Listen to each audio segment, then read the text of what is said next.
Good morning बच्चों। जैसा कि आप देख रहे हैं, आज का टॉपिक है भौतिक एवं रासायनिक परिवर्तन, फिजिकल एंड केमिकल चेंजेस। ये टॉपिक क्लास 6 और क्लास 7 के लिए बहुत ही इम्पोर्टेंट टॉपिक है और फर्दर 9th क्लासेस में भी इस टॉपिक से क्वेश्चन आते हैं। तो हम स्टार्ट करते हैं भौतिक तथा रासायनिक परिवर्तन। तो सबसे पहले जानते हैं कि भौतिक परिवर्तन क्या है और रासायनिक परिवर्तन क्या है। तो भौतिक रासायनिक परिवर्तन से पहले हम परिवर्तन शब्द को समझ लें। व्हाट इज परिवर्तन? What is change? चेंज क्या है? किसी पूर्व अवस्था से नई अवस्था को प्राप्त कर लेना क्या है? चेंज है। अगर पूर्व अवस्था में कोई वस्तु इस आकार की है और कुछ समय बाद उसका आकार ऐसा हो जाए तो क्या हो गया? वस्तु में चेंज हो गया। किस चीज में चेंज हुआ? उसके आकार में चेंज हुआ। ठीक है। या वस्तु सॉलिड स्टेट में थी, लिक्विड स्टेट में बदल गई तो क्या हो गया? उसमें चेंज हो गया। तो किसी प्रकार का भी चेंज है, ठीक है, चाहे उसके आकार में चेंज हो, साइज में चेंज हो, या फिर उसके गुणों में चेंज आ जाए, या फिर उसकी अवस्था में चेंज आ जाए, तो हम उसे बोलते हैं परिवर्तन। ये परिवर्तन दो प्रकार का हो सकता है, भौतिक परिवर्तन और रासायनिक परिवर्तन। भौतिक परिवर्तन को बेटा हम बोलते हैं फिजिकल चेंजेस और रासायनिक परिवर्तन को हम बोलते हैं केमिकल चेंजेस। तो भौतिक परिवर्तन ऐसे परिवर्तन होते हैं जिनमें पदार्थ की रासायनिक संगठन में कोई चेंज नहीं होगा। पदार्थ के रासायनिक संगठन में चेंज नहीं होगा, केवल अवस्था में चेंज हो सकता है। किसमें चेंज हो सकता है? अवस्था में। जैसे मान लीजिए एक बर्तन में आपने बर्फ का टुकड़ा लिया, आइस क्यूब लिया, तो आइस क्यूब कुछ देर बाद लिक्विड स्टेट में आ जाएगा, लिक्विड स्टेट में आ जाएगा, रहेगा। आइस शुरुआत में भी इसका केमिकल कंपोजिशन H2O ही था, H का हाइड्रोजन 2 अनुपात में, ऑक्सीजन 1 अनुपात में। जब ये लिक्विड स्टेट में आया तब भी इसका जो हाइड्रोजन और ऑक्सीजन का रेशियो रहा वो 2 अनुपात 1 में रहा। और जब ये वेपर स्टेट में बदल गया, वाष्प अवस्था में बदल गया, उस अवस्था में भी ये H2O ही रहा और इसका अनुपात हाइड्रोजन और ऑक्सीजन का अनुपात 2 अनुपात 1 रहा। कहने का मतलब ये है कि भौतिक परिवर्तन ऐसे परिवर्तन होते हैं जिनमें अवस्था में तो परिवर्तन हो सकता है, लेकिन केमिकल कंपोजिशन में या रासायनिक संगठन में कोई भी परिवर्तन नहीं होगा। लेकिन रासायनिक परिवर्तन में क्या होगा? रासायनिक परिवर्तन में अवस्था परिवर्तन के साथ साथ केमिकल कंपोजिशन भी क्या हो जाएगा? चेंज हो जाएगा। रासायनिक संगठन भी बेटा क्या हो जाएगा? चेंज हो जाएगा। जैसे अगर हम कोयला कार्बन को बोलते हैं, कोयले को यदि हम जलाएं तो कोयला कार्बन डाइऑक्साइड गैस बना लेगा। ठीक है। जलाने का मतलब होता है ऑक्सीजन से क्रिया। अगर हम कार्बन की ऑक्सीजन से क्रिया कराएं तो क्या बना लेगा? Carbon dioxide. तो कार्बन का परिवर्तन किसमें हो गया? कार्बन डाइऑक्साइड में। कोयला सॉलिड फॉर्म में था और कार्बन डाइऑक्साइड किस फॉर्म में आ गई? गैसेस। तो अवस्था परिवर्तन भी हुआ, साथ में केमिकल कंपोजिशन भी क्या हो गया? चेंज हो गया। रासायनिक संगठन भी क्या हो गया? चेंज हो गया। तो इस तरह का अगर परिवर्तन हो रहा है तो उसे रासायनिक परिवर्तन कहेंगे। तो एक बार फिर से, भौतिक परिवर्तन में केवल अवस्थाओं में परिवर्तन होगा और उसके रासायनिक संगठन में कोई भी परिवर्तन नहीं होगा। लेकिन रासायनिक परिवर्तन में अवस्था परिवर्तन के साथ साथ रासायनिक संगठन में भी क्या होगा? परिवर्तन होगा। तो इसके बहुत से एग्जाम्पल हैं, हम इनको सॉल्व करेंगे।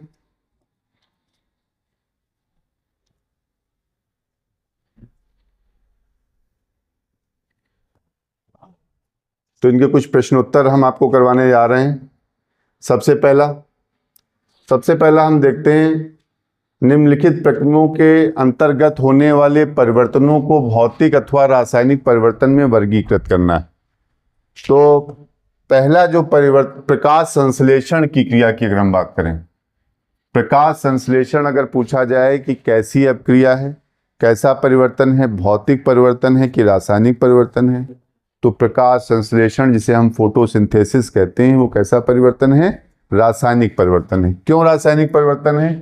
क्योंकि प्रकाश संश्लेषण की क्रिया में पौधे कार्बन डाइऑक्साइड और वाटर का यूज करते हैं सनलाइट की प्रेजेंस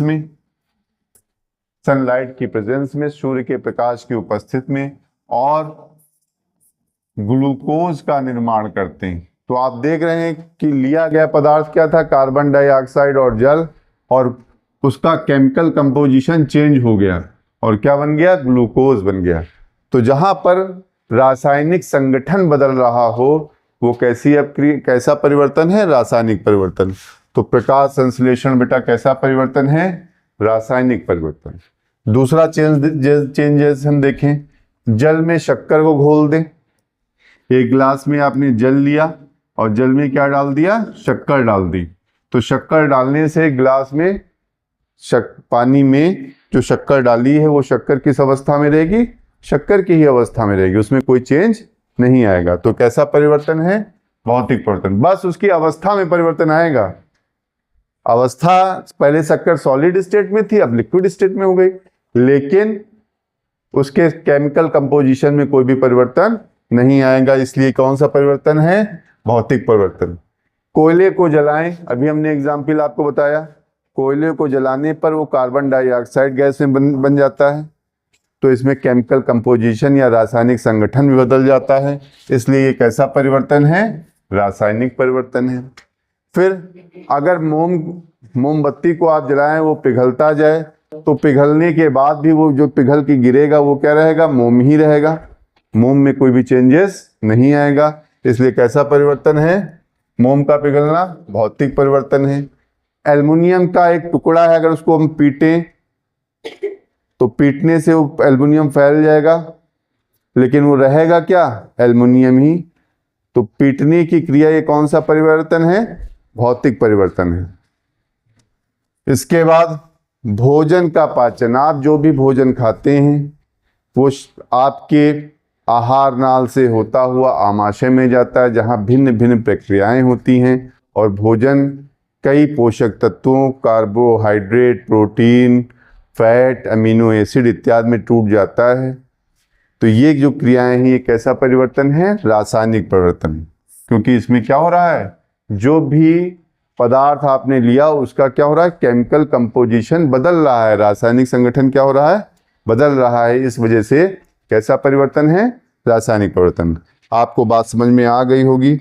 नेक्स्ट देखते हैं क्वेश्चन। नेक्स्ट क्वेश्चन है, आपको बताना है कि कथन सत्य है कि असत्य है। बेटा आपको क्या बताना है, दिया गया स्टेटमेंट सत्य है कि असत्य है। पहला, लकड़ी के लट्ठे को टुकड़े में काटना। अगर हम लकड़ी के लट्ठे को, एक बड़ा सा लकड़ी का लट्ठा है, उसको हम टुकड़ों में काट रहे हैं, तो बताइए कैसा परिवर्तन है, हाँ बताइए, हैं, भौतिक परिवर्तन होगा। कैसा परिवर्तन होगा, भौतिक परिवर्तन, क्योंकि उसके केमिकल कंपोजिशन में कोई भी चेंज नहीं आ रहा है। बैठिए, तो ये परिवर्तन कैसा हो गया, भौतिक परिवर्तन। ठीक है। इसके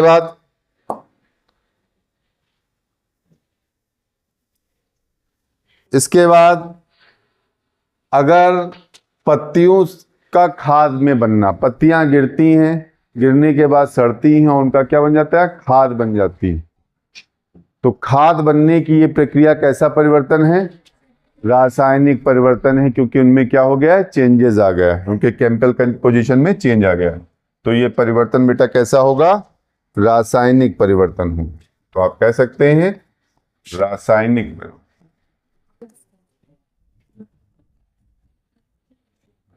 इसके बाद नेक्स्ट क्वेश्चन देखते हैं।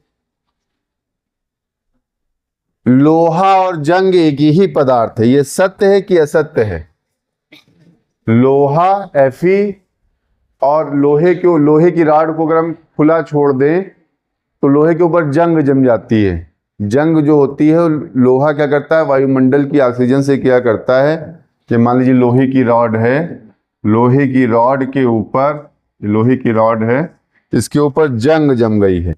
जंग जो होती है वो लाल भूरे रंग का पदार्थ होता है। आपने देखा होगा लोहे के ऊपर लाल भूरे रंग का पदार्थ जम जाता है, इसको हम क्या बोलते हैं, जंग। जंग दो टाइप की होती है, एक जो लोहे के ऊपर जमती है और एक जो युद्ध में लड़ी जाती है। तो हम युद्ध में लड़ने वाली जंग की बात नहीं कर रहे हैं, जो लोहे के ऊपर जमती है उस जंग की बात कर रहे हैं। तो ये जंग जो होती है ये फेरिक ऑक्साइड की परत होती है। किसकी परत होती है, फेरिक ऑक्साइड, ठीक, फेरिक ऑक्साइड की परत होती है। तो लोहा और जंग एक ही पदार्थ नहीं होता है, लोहा अलग होता है, उसके ऊपर जो जंग लगी होती है उसको हम क्या बोलते हैं, फेरिक ऑक्साइड। तो ये क्या है, कथन कैसा हो गया, असत्य, फॉल्स कथन है। इसके बाद बेटा नेक्स्ट क्वेश्चन देखते हैं। रिक्त स्थान को भरना है, क्या भरना है बेटा, रिक्त स्थान।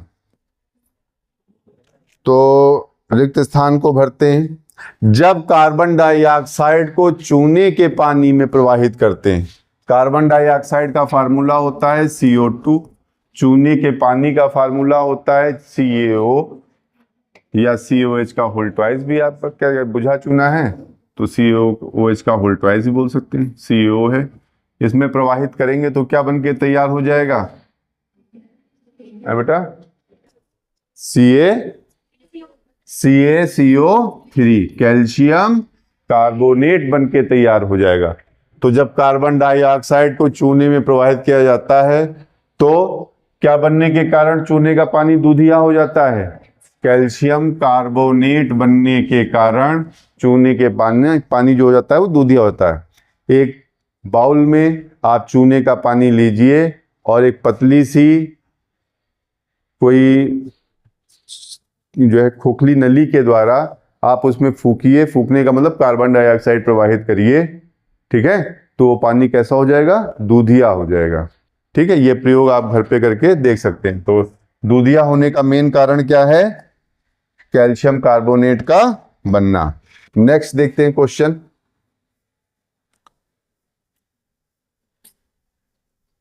खाने के सोडे का रासायनिक नाम क्या है, या आप लोग हैं, खाने दो प्रकार का सोडा होता है, एक होता है धोने का सोडा, एक होता है खाने का सोडा। धोने के सोडे को हम बता दे रहे हैं, सोडियम कार्बोनेट डेकाहाइड्रेट बोलते हैं, Na2CO3 इंटू 10H2O। तो खाने के सोडे को बेटा है बेटा NaHCO3, सोडियम बाइकार्बोनेट या सोडियम हाइड्रोजन कार्बोनेट के नाम से भी जानते हैं, और इसका फार्मूला होता है NaHCO3, सोडियम हाइड्रोजन कार्बोनेट। ठीक है बेटा, नेक्स्ट क्वेश्चन।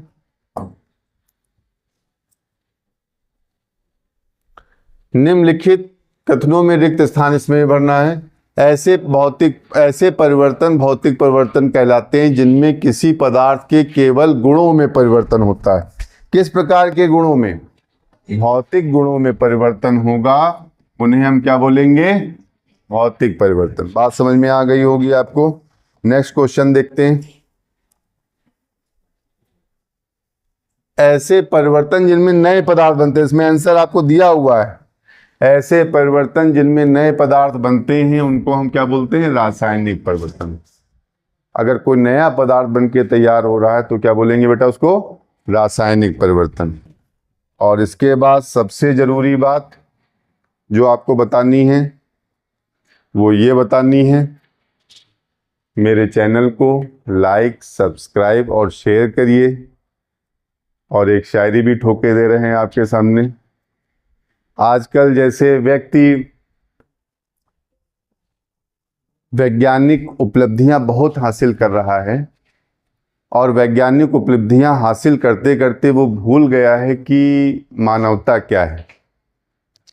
तो उसी के संदर्भ में एक शायरी है आपके आपकी शान में।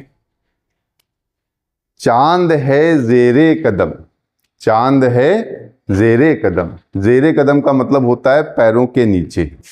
चांद है ज़ेरे कदम, सूरज खिलौना हो गया, आज के इस दौर में किरदार बौना हो गया, आज के इस दौर में किरदार बौना हो गया। Thank you very much.